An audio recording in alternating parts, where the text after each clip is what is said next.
Lagay mo na yung food warmer dito, iso. Yo!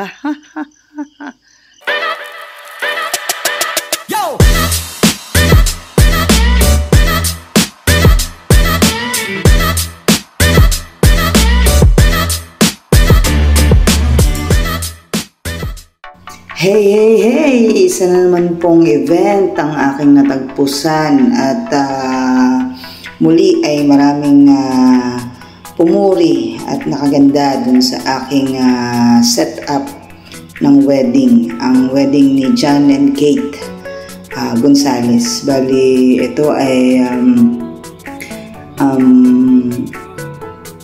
hindi rin niya ina-expect na ganito yung kakalabasan ng magiging setup ng kanyang wedding dahil gusto ko talaga na mag-ayos ng wedding dahil marami akong mga ideas na gustong gawin.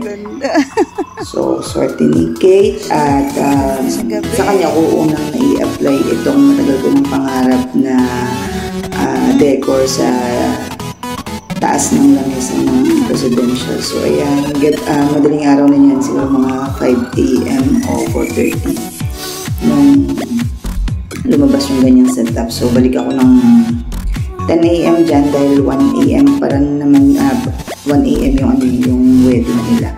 So, habang ginagawa ko yung kanilang centerpiece ng couple, bigla akong naisip dyan na ako nga rin pala yung gagawa ng wedding car nila. So, yun, doon ko na itinuloy yung pagbibideo dahil almost full yung memory ko. So, hindi rin ako nakapag-video masyado nung the making. So, ayan yung bridal car niya. Kaya nagbaon ako ng tool para at least may balot, hindi siya yung purely flower lang. So, ayan.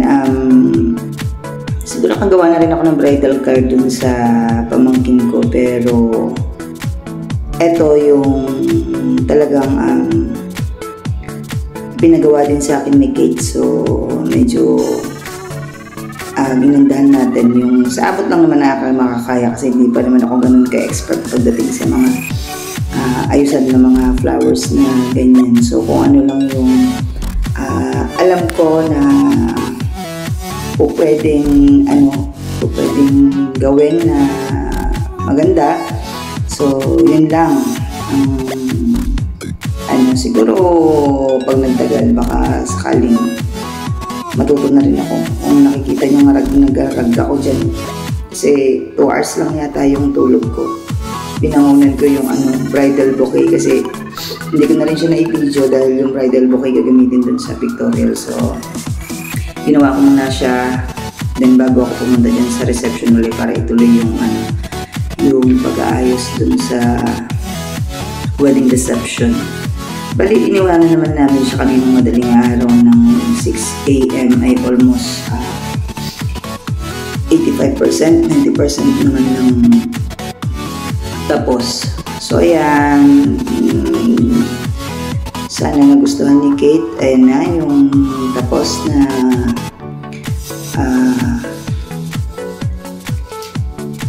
decor namin sa kanyang wedding. Pak na pak talaga yung ko dyan, yung ginawa kong flowers sa taas ng mga ninong at ninang kasi maliit yung space, so kailangan kong tipidin dahil dyan tipidin yung space. So naisip kong isa taas na lang maglagay ng flowers imbis dun sa centerpiece ng presidential. So ayan, syempre kinuhanan ko na rin yung video yung entrance ng mga parents. And now we have the parents of the bride, Mr. Erickson Yu Bapuyan and Mrs. Riza C. Cortex.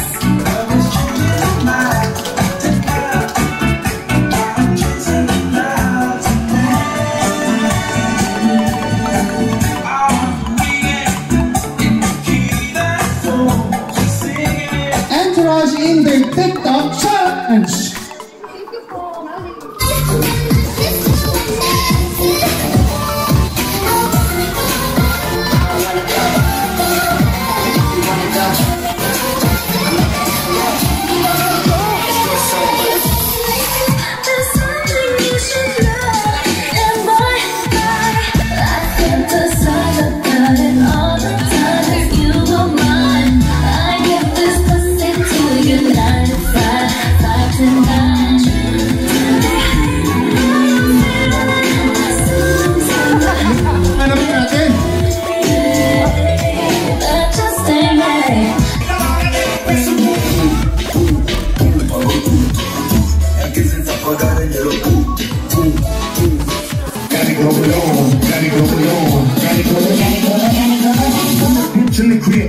Ayan,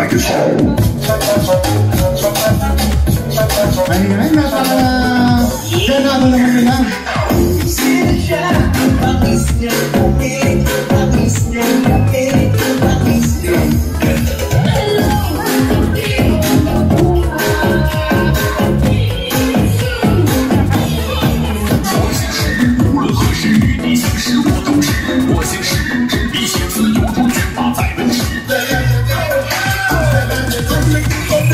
We have our second morning sponsors.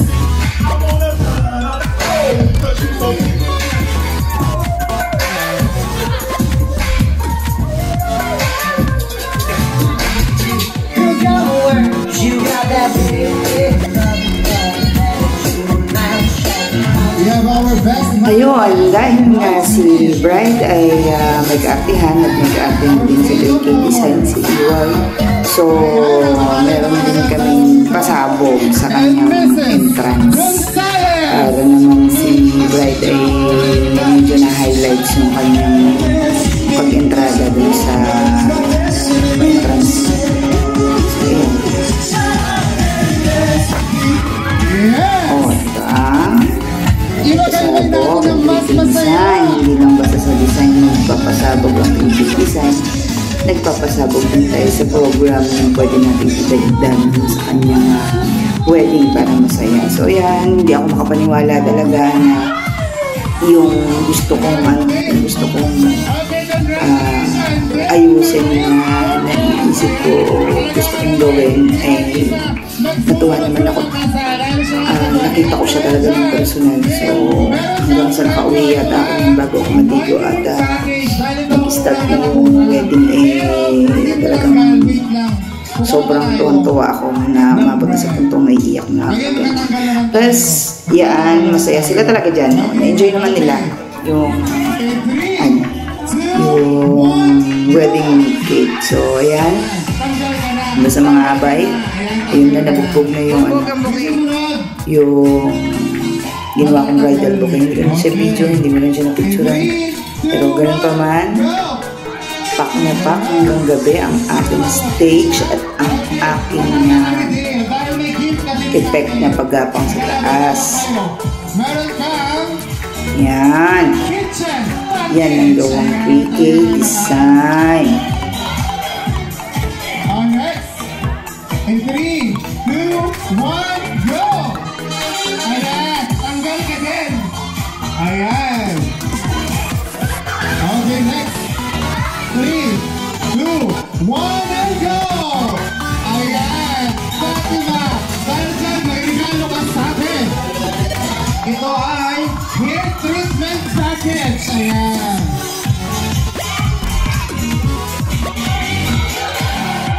Okay, alam mo lang ito. 2, 4, 6, 7. Okay, 1, 2, 3, go! At dahil dyan, may iwan ka. Meron ka sa aking gift na relaxation package. Ayan, bagay na bagay mo sa'yo. Tanggal. Basta lang sinasabi mo yung tanggal. Okay, 1, 2, 3, throw! Ayan. Tanggalin mo naman yung puso mo. Ayan, dahil ganun sa exempted ka. Exempted ka, pwede ka lang mobo. So, pwede ka lang mobo yung soy. Okay, 1, 2, 3, go! Ayan, dahil dyan may gift ka na 1K! Ayan, lahat ng mga nakakuha ng gift, may iwan muna kayo ha. May iwan yung mga nakakuha ng gift. Meron na tayong 5. Okay, 1, 2, 3, throw! Ayan, okay. Tanggal ka, friend, ha? Okay. May bulaklak sinot na. Okay, 1, 2, 3, throw! Ayan, dahil dyan, naiiwan ka. Meron ka, surprise! Haha! Surprise! Haha! Okay. 1, 2, 3. Wait lang. Maghanap muna kayo dalawa. I-good luck mo muna isa't isa. Kinakabahan sila dahil silang tatlo ay mag-ano eh. Para magbibilas. Ayan o. Okay, 3, 2, 1. Wait lang. Wala pa. Okay. Okay, 3, 2, 1, go! Ayan. Dahil dyan, ikaw ang next bride. At dyan, meron kang gift na surprise. Wait lang. Wait ako po ka muna dito. Mamaya meron ako din yung whitening package. Tingnan natin yung laman ng ating whitening package. Tabi ba kay Kate?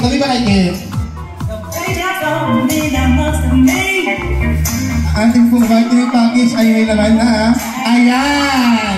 Sir at saka Sondros. Whitening package. Pang paputi na mga damit. No? Diyos ko. Ayan. Picture naman tayo. Picture. Pakita mo yung flex mo. Naglala ba to? Next gift kay Trisha. Trisha, iyong ay kitchen package. Ayan, no? Tingnan natin ang iyong kitchen package. Ayan, yung kitchen package ay meron ano yan, patis, suka at saka soup. Ayan.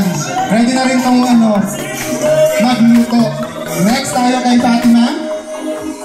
Hair treatment package. Tingnan natin itong hair treatment package na ito. Oy, shampoo! Wow!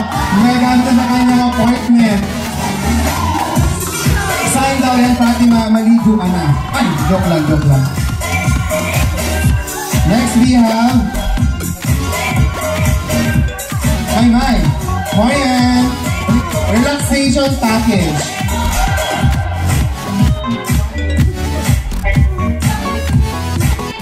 Ayan, talaga naman, katingin ko at saka sa long pass. Para daw yan, kasi daw yung jowa daw, para lang natin yung pag-inuuna eh. Kaya yan. Next naman tayo. Tita Agatha.